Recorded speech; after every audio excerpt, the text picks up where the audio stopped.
party people, what is up? It's your boy, the best gabber in the biz. What a Money in the Bank that we just had from top to bottom, start to finish. Another great pay-per-view. Thank you, Papa H. Once again, so much cool stuff. Damian Priest is Mr. Money in the Bank. Io Sky is Miss Money in the Bank. Shayna Baszler actually turned on Ronda Rousey. John Cena made a surprise appearance. Drew McIntyre has finally come back. He's looking for another round with Gunther. And biggest of all, Roman Reigns has finally been pinned for the first time in 3.5 years by Jey Uso of all people. Guys, don't worry. Everything that happened here on Money in the Bank, you're going to hear about it right here, right now, because the newest episode of The Gift of Gabe covering Money in the Bank starts right about, oh yeah, now.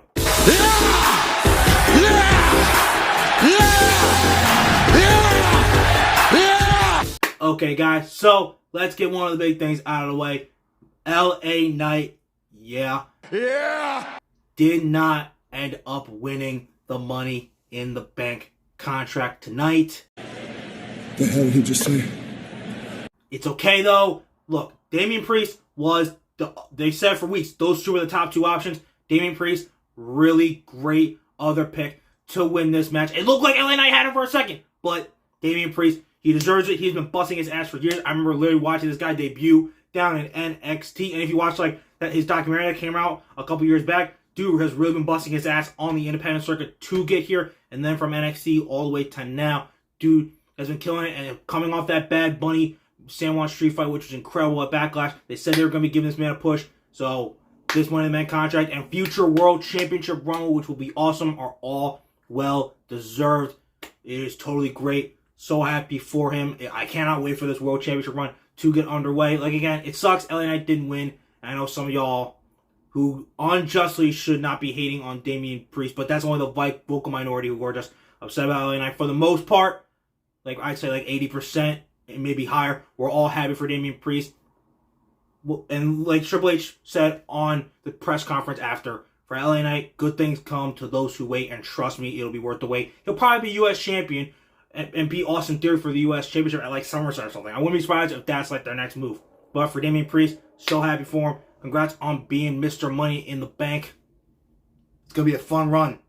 The punishment of the Judgment Day is about to be running the whole Monday Night Raw flagship show.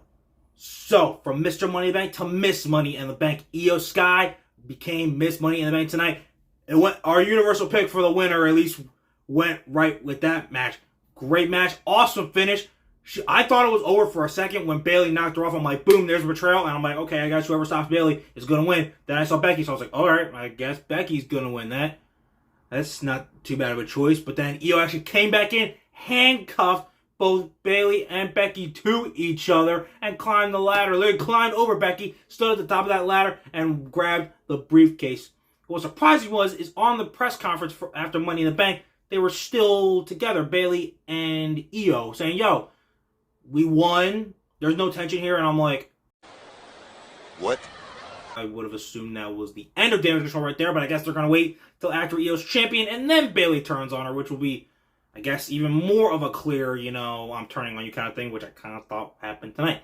Point is, love Io Sky. Again, watched her all the way coming through NXT, and it's kind of perfect. At one point, Priest was North American champion, and she was NXT Women's Champion, so now it's perfect that they're both Mr. and Mrs. Money in the Bank together, and both future champions. I'm looking forward to Io cashing in. I honestly think both could cash in at SummerSlam. I don't think either one's going to wait really that long, because they're both ready and willing to start these awesome World Championship reigns very, very soon. So, one more time, Damian Priest, congratulations, and congratulations to you, Io Sky. You're going to make a fun champion. I know that for sure. Okay, guys, let's talk about a couple of returns here at Money in the Bank that you really didn't see coming, if you know what I mean. First off, Drew McIntyre came back after Gunther and Matt Riddle had a really solid match for the Intercontinental Championship. But did you hear the pop? The place erupted. There were reports all over the place saying that McIntyre could show up, but they were like getting dissuaded. He is back, and he is coming to finish things where he left off during his WrestleMania feud in the triple threat with his buddy Sheamus and the Ring General. He wants that Intercontinental Championship. He wants to be the one to dethrone the one greatest, at this point, Intercontinental Champion of all time, because he's going to break the all-time record. And, he didn't have to really send a message through words. He just, did the old countdown. 3, 2, 1, and, Claymore. That's pretty much going to be a banger for SummerSlam in 5 weeks. I can't wait for that. The triple threat was amazing with Sheamus, but imagine those two just going 1-on-1. And plus, it's just great to have Drew back. But I think losing to Gunther, because he's definitely going to lose, is going to be the straw that breaks the camel's back, and that's what's going to give us heel Drew McIntyre, which could potentially, or not, be the reason Seth ends up losing the World Championship due to being cashed in on by Damian Priest, because, McIntyre could just snap and kick Rollins' ass, open the door for Priest. McIntyre, if this was 2 months later, I'd be like, oh yeah, dude's going to dethrone Gunther. But Gunther still has only 2 months left. I think he has to make it September 7th or 8th to break the Honky Tonk Man's record and become the longest reigning Intercontinental Champion ever. But until then, dude's not losing. But hey, it's great to have McIntyre back. I'm just glad. I knew he was never really leaving, but I'm glad the Scottish Warrior is finally back. And I'm glad we're going to get one more banger between him and Gunther at the biggest party of the summer for the Intercontinental Championship. Oh, but we ain't done, though. We ain't even close to done, because there was one more return that was even more surprising than that. And it was the greatest of all time, the 16-time world champion. Dude came back, and it was great. It was a nice, fun segment. Teased, WrestleMania in London, which, let's be honest, Triple H really didn't give. He laughed off, being like, yo, I've seen it really put me in a tough position here. At some point, we're closer more than ever to having a WrestleMania in London. It will while WrestleMania is in its 40s, between WrestleMania 40, which is upcoming this April, and WrestleMania 50, 10 years from now, I guarantee WrestleMania will have come to London by then. Because that definitely is the first place you definitely got to cross off the list of international WrestleManias. Grayson Waller did mention, Australia, and I'm sure they'll do that some other day, but London will definitely be first. In terms of Grayson Waller, looks like he's pretty much all healed up now, because, he took a little attitude adjustment from John Cena. I knew somebody was going to interrupt them. And look at the trust they showed in Grayson Waller to actually go out there and, have a segment with John Cena and, do it for a couple minutes.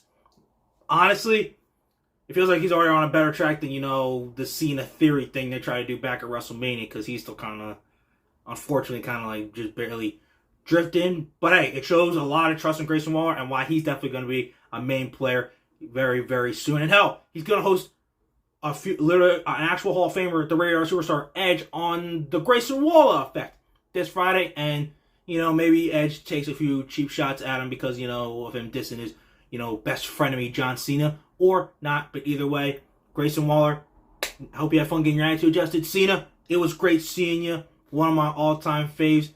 Literally grew up on the latter end of your career with the US Open Challenge and rivalries with AJ Styles and Kevin Owens. So always great to have you back, dude. Hope it doesn't take too long for us to see you soon. Again, literally the greatest of all time. The one, the only John Cena. Always good pleasure to see. Okay, guys, one of the other things, aside from, LA Knight not winning, was definitely in the women's tag title match. Shayna Baszler actually turned on Ronda Rousey. I was like, honestly, I didn't really care too much about the match. I was like, okay, Ronda and Shayna are going to win. And it's like, whatever. And literally, I turned my back, and it's like, whoa, what? Shayna beating Ronda Rousey down and freaking putting her in the Careful Clutch. What the hell is going on? Definitely, I don't think any of us even saw that coming. It's interesting because I feel like they're trying to do Ronda as the face and Shayna as the heel in this little feud. And let's just get one thing straight. We all like Shayna Baszler, and we've just been like, we wish she could have better. But we are literally over Ronda Rousey. Nobody is going to cheer for her in this rivalry. I am telling you that right now. So they're going to try this. And the first week, they're going to actually be cheering Shayna Baszler and booing the shit out of Ronda Rousey, as they should, because she's below mid on the mic and in the ring. They're going to be like, okay, we got to, switch this around somehow. But that's, the one thing I got to say. Shayna can't be the heel. She has to be the face, because none of us are going to cheer Ronda Rousey. We stopped doing that in 2018. We're not doing it. We're not doing it. So figure that out and really try to come up with some way to make that match actually entertaining, because Ronda can't wrestle at all. She's worse than wrestling than a freaking dead fish. So figure that out. and make that somewhat entertaining. But please make sure you got the roles right for who plays the heel and who plays the face in this upcoming feud. Please. Speaking of heels, can't talk about a big heel without talking about the living legend himself, Dominic Mysterio, coming out to that enormous heat. Freaking amazing. It matched perfectly with the Clash of Styles of Cody.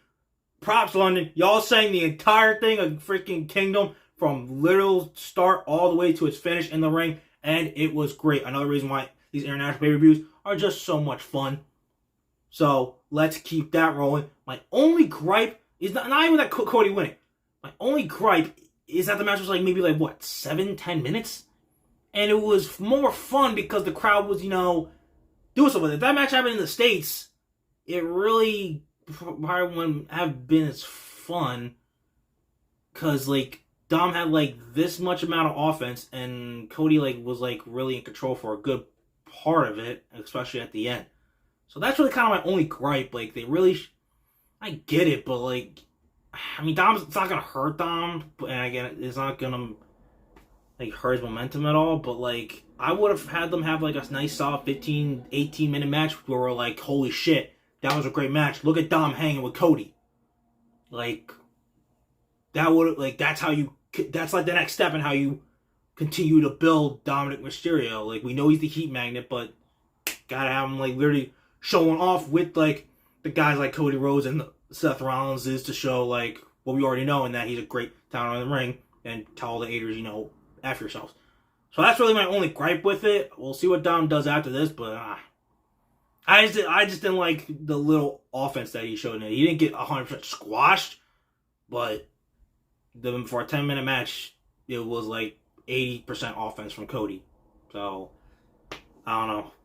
That's honestly my only gripe with it. Great job, Cody. Great job, London crowd, for singing all of Kingdom. And, for Cody, Brock's pretty much next at SummerSlam. And for Dom, he's still going to be a Heat Magnet. He's still the living legend. Don't freaking let this tonight change that. We'll see what he's got planned for the biggest party of the summer with Mommy, eh? Speaking more about the Judgment Day, pretty much Damian Priest was the only one that got a dub tonight because Finn Balor, in a great match, putting up a great effort worth of 7 years worth of retribution, he did not put down the visionary, the revolutionary, the world heavyweight champion, Seth freaking Rollins. Match was just as great as we thought it was going to be.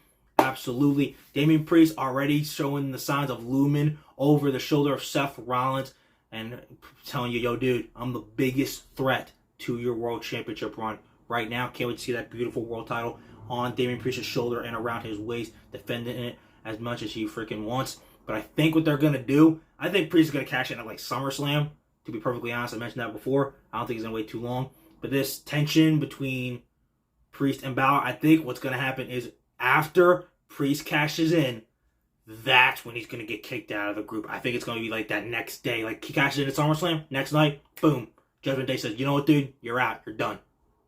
And that's pretty much how it's going to go. And now keep Priest as the face. Almost like a better version of when Evolution did that to Randy Orton. I say better because Priest is ready to become world champion and won't hold it for just a month due to the fact that he's not, due to Randy Orton not being ready in 2004. So that's pretty much how I see it happening. So it's going to be a fun couple more weeks leading up to SummerSlam to see how the tension continues to build between them. But it raises a funny question when they split up of hey, who gets Dom and who gets Mommy? Who's going to get that and that divorce? But most likely they'll all stick with one person as the other goes out. Okay, guys. Bloodline Civil War. Absolutely, once again, cinema. Match was fantastic. So many Reigns literally trying to repeat the WrestleMania 37 spot. I was smashing them and stacking them and pinning them, and they kicked out. Was fantastic. Him even eating a spear and then freaking hitting a low blow at the same time as kicking out. A vintage Roman Reigns move over the past 3 years that he's been back. And then finally, Jay, as we expected, getting the pin over Roman in this tag match, solidifying that he finally did it. He was the one to finally do the unthinkable, and that's pin Roman Reigns' shoulders for the first time in 3.5 years. Absolutely incredible. Great moment for both Jimmy and especially Jay. But let's just point this out right here, right now, for y'all that really still think this. Jay is not dethroning Roman. One, Solo Roman still got to fight, and that'll be later this year, and it'll be over the Undisputed title.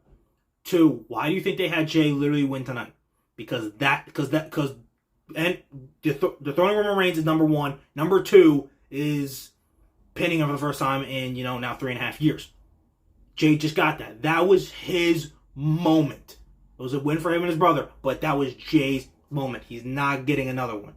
When they fight at SummerSlam in a month, that's not going to be his moment. That's his moment to lose, and Roman is going to smash him, and he's going to beat him. I mean, did you see the face Roman was making after that freaking loss? Dude was pissed. So, yeah. I get why you're still thinking this, but I don't get at the same time, think logically. Jay's not the throwing Roman. In your mind, you're like, oh, Jay's going to fight Roman at SummerSlam. He's going to beat him. Yeah, no. That's not happening. Jay got the win tonight over Roman, ending his, undefeated streak of the last 3 years, basically, as a tribal chief, because this was his moment. And then, so that when he loses, you can be like, hey, at least Jay had his moment of and being the first person to pin Reigns in 3.5 years. So, calm down with the Jay stuff of the throwing Roman, because in about 5 weeks from right now, me and everybody else who knows this is going to be saying, I told you so, and y'all are going to be really miffed for no reason when we literally try to tell you the common sense of Jay's not going to be the one that dethrones Roman. But hey, keep saying it. You're just going to make it worse for yourselves once Roman smashes Jay in literally 5 weeks from right now. Okay, you guys, that is Money in the Bank. We are done. Absolutely incredible. Another amazing PLE for the summer. Thank you again, Papa H. Now, 5 weeks out from the biggest part of the summer. And guess what? Former WrestleMania Stadium, Ford Field. First time coming back there since WrestleMania 23 in 2007. That is only 5 weeks away, so the road already begins now. But don't forget about the road to All In and All Out just a couple short weeks after that. Guys, you're not going to want to miss any of these shows, and you're definitely not going to want to miss what your boy, the best Gab in the biz, has to say afterwards. So keep doing what you're doing. Like, subscribe, all that cool stuff. And remember that when it comes to talking wrestling, who better to gab with than Gabe right there. Okay, guys, I will see you after Monday Night Raw this Monday night to see who's going to be next to step up for, Undisputed Tag Team Champions Zayn and Kevin Owens, DIY, and who's going to be next to see Rollins for the World Championship at the biggest party of the summer, and what other juicy drama between and the Judgment Day continues. This is Party Peoples. I'm out of here.